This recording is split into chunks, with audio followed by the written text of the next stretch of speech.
Hello, hello, good morning. So आज सकाळ-सकाळ मस्तपैकी घेतल्या नूडल्स बनवायला. नाश्ता म्हणून आज नूडल्स खाऊया बरं. सगळं आवरून वगैरे घेतलं, केचप वगैरे, भाजी वगैरे कटिंग करून घेतली आणि बनवून पण घेतलं.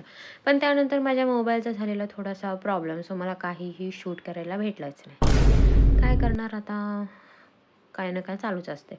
सो मस्तपैकी जेवण वगैरे आवरून मग घेतली मस्तपैकी अशी भांडी वगैरे घासून प्लॅटफॉर्म केला आपला क्लीन आणि भांडी एक-एक करून सगळी धुवून पण घेतली. त्यानंतर रेडी वगैरे होऊन मी जायला निघाली पार्लरमध्ये, कारण की मला एक होती ऑर्डर.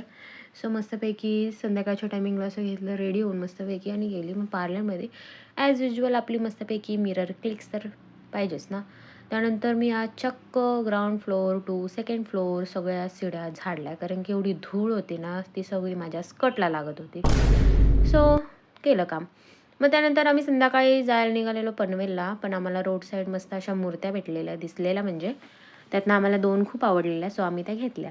एक आहे ही शिवाजी महाराजांची मूर्ती, किती सुंदर आहे ना, आणि एक आहे ही राधाकृष्णाची मूर्ती. किती भारी आहे ना? तुम्हाला कशी वाटली मला कमेंट्समध्ये नक्कीच सांगा.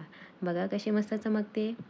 मग त्यानंतर संध्याकाळी विचार केला दूध तापवून ठेवूया. तापवायला घेतलं पण तो फाटला. काय बोलणार? त्याचा बनवला खवा आणि रात्री केलं मस्तपैकी पुरी भाजीचं जेवण. आजच्यासाठी एवढंच. भेटूया उद्या. Okay, bye.